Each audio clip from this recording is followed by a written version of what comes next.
Buongiorno, io sono Vez e benvenuti in questo nuovo video di Economia Pop. Questo sarà un video molto lungo, quindi mettetevi comodi. Questo argomento è molto complesso, molto interessante e non riguarda solo l'economia ma anche alcuni giochi di potere politici. Sul piano economico, fino ad oggi questo è il più grande scandalo della storia d'Europa. Questo video potrebbe suscitare molta indignazione, quindi tenetevi forti. Come spesso accade, in questi casi sono le famiglie a rimetterci i privati. Noi che con così tanti sforzi abbiamo messo dei soldi da parte e li abbiamo investiti in promesse vane di guadagni. E la Parmalat è proprio l'emblema di tutto questo sistema. Spero che oltre all'interesse questo video possa suscitare anche della consapevolezza e prudenza quando e se andrete ad investire. Tenete sempre bene a mente che la fregatura è dietro l'angolo. La prima cosa che impara chi opera sul mercato finanziario è che non esistono guadagni semplici. I facili guadagni sono sempre truffe. Bene, a questo punto partiamo e raccontiamo della maggiore truffa dell'ultimo secolo probabilmente. La Parmalat è stata, ed è tutt'oggi, una società che produce latte, yogurt e panna. È stata fondata da Callisto Tanzi, o Tanzi, non saprei, non so dire le Z, negli anni 60 vicino a Parma. State ben attenti, anni 60, le date sono molto importanti perché vi faranno capire per quanto è andata avanti questa storia. Chiaramente, appena creata, non aveva forti problemi perché era una realtà piccola e locale. Ma nel tempo, a partire dagli anni 80 e soprattutto negli anni 90, iniziò ad avere difficoltà economiche. E qui sta il paradosso. Normalmente le aziende hanno difficoltà economiche se non riescono a vendere i loro prodotti. Però loro ci riuscivano e come? Non era quella la causa. La Parmalat ebbe difficoltà perché iniziò a fare degli investimenti a dir poco assurdi. O meglio, dal punto di vista economico assurdi, dal punto di vista politico strategici. Mi spiego meglio, il fondatore della Parmalat era molto amico di alcuni personaggi politici. Questi personaggi, come era abitudine fare in quegli anni, chiedevano dei favori personali in cambio di alcuni vantaggi. Andiamo a vedere nel dettaglio quali erano questi favori richiesti.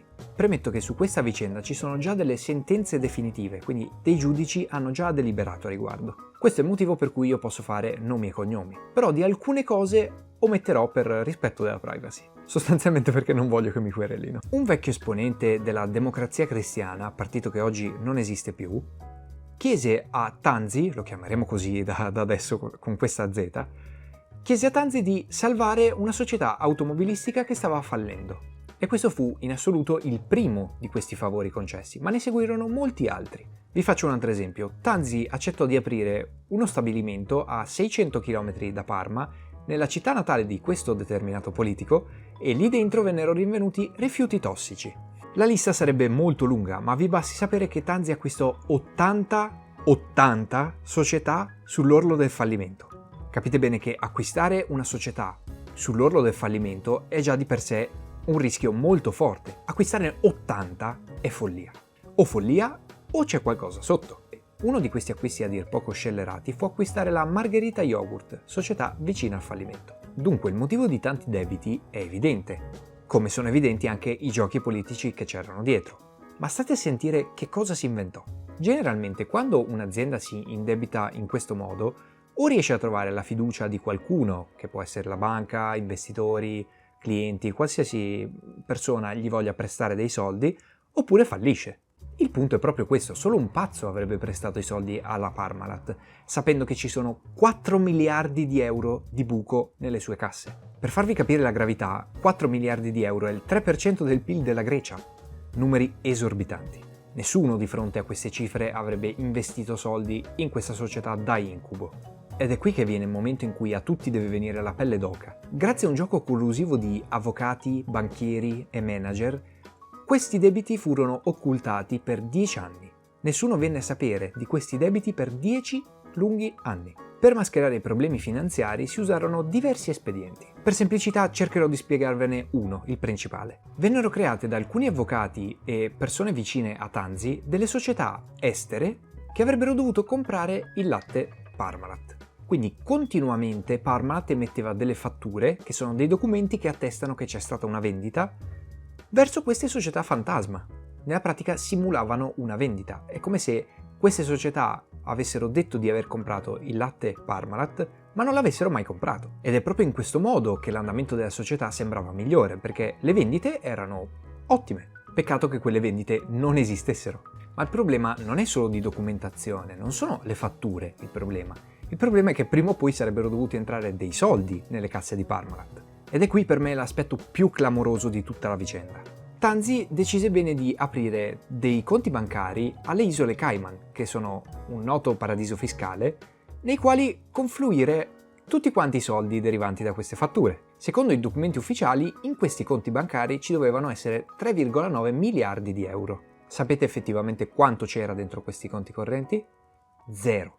E per quale motivo nessuno è andato a controllare quanti soldi effettivamente ci fossero in questi conti bancari? Semplice, perché è un paradiso fiscale, quindi le banche del posto non diffondono informazioni sui conti bancari. Fu anche grazie a questa falsa ricchezza che Parmalat diceva di avere che i debiti si riuscirono a trascinare per così tanti anni. Perché che cosa succedeva? In pratica la Parmalat aveva sì tanti debiti, ma anche un sacco di crediti, quindi all'apparenza non sembrava marcia. Ed è proprio in questo modo che riusciva a farsi ancora prestare soldi dalle banche ed emettere obbligazioni per farsi finanziare dagli investitori. Se non sapete cosa sono le obbligazioni, c'è la scheda qui in alto che ve lo spiega. Ed incredibilmente questa società si trascinò avanti per anni e anni, sembrando sana, ma essendo all'interno marcia. L'inganno partì all'inizio degli anni 90 e venne scoperto solo nel 2003. C'erano però dei dettagli che lasciavano intravedere che qualcosa di marcio c'era. Quindi perché negli anni 90 non è stato fatto niente? Semplice, perché per più di 10 anni tanti sapevano, ma lo hanno favorito. Ovviamente dopo essere stata smascherata questa situazione, chi aveva investito in Parmalat ha perso o quasi tutto o tutto.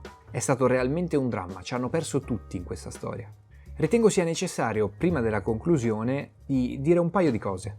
In questo video non si vuole dare contro a nessuno, ma piuttosto è stato realizzato per rendere tutti quanti coscienti del fatto che esistono dei rischi sul mercato finanziario. Il mio intento era la sensibilizzazione di tutti voi che guardate. Su questo canale non mi sentirete dire comprate obbligazioni, azioni, oro, diamanti, derivati o qualsiasi altra cosa. Quello che continuerò sempre a ripetervi è che dove girano dei soldi ci sono persone senza scrupoli. Quindi informatevi sempre prima di comprare qualcosa o firmare un qualsiasi tipo di contratto. Siate vigili sul mercato finanziario, perché è realmente un dramma lavorare per una vita e poi vedersi in fumo i propri risparmi per una cosa del genere. La miglior cura contro le truffe è l'informazione, quindi guardate tutti i video del mio canale. Con questa battuta posso concludere questo video. Se vi è piaciuto lasciate un like, commentate, condividete, iscrivetevi, attivate la campanellina e tutto un sacco di altre cose, ma soprattutto tra poco appariranno dei riquadri. Ci sono un sacco di altri miei video bellissimi, andateli a vedere.